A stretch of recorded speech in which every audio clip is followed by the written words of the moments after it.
આપણા સ્વાસ્થ્યની જવાબદારી આપણી પોતાની છે। નમસ્કાર, જય શ્રી કૃષ્ણ। સ્વાગત છે તમારું ડીબી હેલ્થ હબમાં।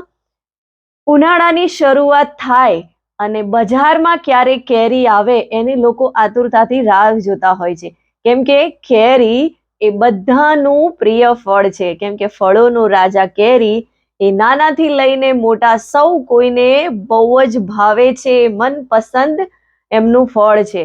શું તમને કેરી ભાવે છે?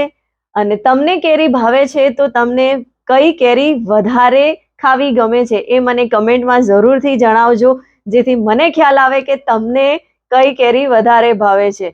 તો આપણે ઉનાળામાં કેરીનો રસ ખાઈએ છીએ, કેરી ખાઈએ છીએ અને બહુ જ આતુરતાથી આપણે કેરીની રાહ જોતા હોઈએ છીએ, કેમ કે ઘણા બધા મોસ્ટલી બધા ફ્રૂટ્સ જે એ બધા જ સિઝનમાં એકવાર આવતા હોય છે। કોમન એક બે ફ્રૂટ્સ છે, જેમ કે કેળા, એવા આપણને એવરગ્રીન જોવા મળતા હોય છે।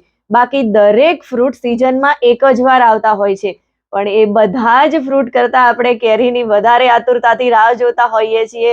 અને આપણા મનમાં એમ જ હોય છે કે કેરી ઉનાળામાં જ આવે છે ને, વર્ષમાં ક્યાં બધી વખત કેરી ખાવા મળે છે, તો સિઝનમાં ખાઈ લેવી જોઈએ। આપણે આવી રીતે આતુરતાથી કેરીની રાહ જોતા હોઈએ છીએ, બીજા એવા કોઈ ફળની આપણે રાહ જોતા નથી।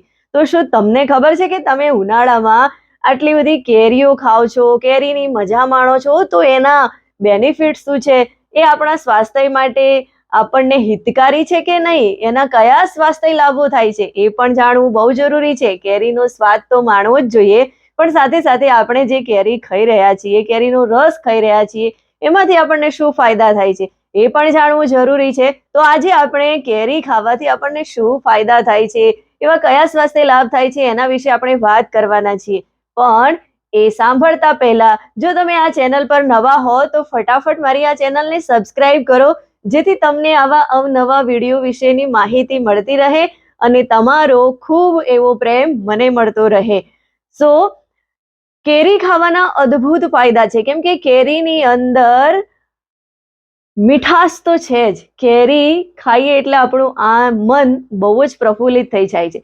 કેરી આપણને મીઠાશ તો આપે છે, આનંદ તો આપે જ છે, સ્વાદમાં પણ ટેસ્ટી છે, પણ સાથે સાથે કેરીની અંદર ખૂબ જ પ્રકાર એવા વિટામિન્સ, મિનરલ આવેલા છે, જેમ કે કેરીની અંદર ફાઈબર, વિટામિન્સ એ, વિટામિન સી, પ્રોટીન અને કેલોરી ભરપૂર માત્રામાં આવેલી છે, એ ના ભૂલતા।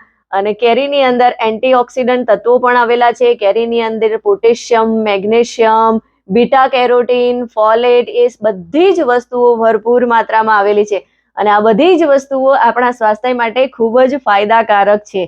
કેરીની અંદર વિટામિન એ અને એની સાથે બીટા કેરોટીન આવેલું છે, તો વિટામિન એ અને બીટા કેરોટીન કેન્સર સામે, જેમ કે સ્કિન કેન્સર, બ્રેસ્ટ કેન્સર, આ બધા જે કેન્સર છે એ કેન્સર સામે આપણને પ્રોટેક્શન એટલે કે રક્ષણ આપવાનું કામ કરે છે।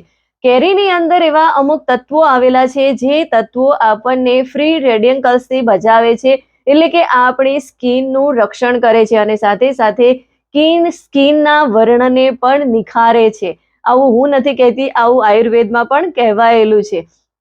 કેરીના રસની અંદર અને કેરીની અંદર ભરપૂર માત્રામાં પોટેશિયમ અને મેગ્નેશિયમ આવેલા છે।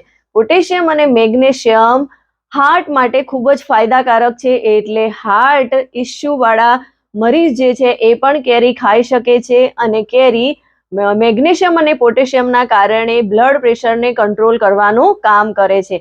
કેરીની અંદર ફાઈબર ભરપૂર માત્રામાં આવેલું હોય છે, એટલે ફાઈબર સારું એવું હોવાના કારણે આપણી પાચન શક્તિ પણ સારી થાય છે। કેરીની અંદર વિટામિન સી ભરપૂર માત્રામાં આવેલું છે અને વિટામિન સી આપણને રોગ પ્રતિરોધક ક્ષમતા વધારવામાં ખૂબ જ મદદ કરે છે।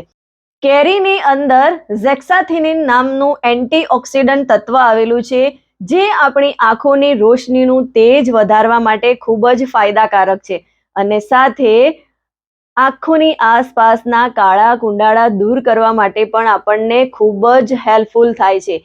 કેરીની અંદર જોવા મળતું બીટા કેરોટીન અને વિટામિન સી આપણા વાળના સ્વાસ્થ્ય માટે ખૂબ જ ફાયદાકારક છે। આપણા વાળને હેલ્ધી રાખે છે, મજબૂત બનાવે છે અને એનો ગ્રોથ પણ સારો એવો કરે છે।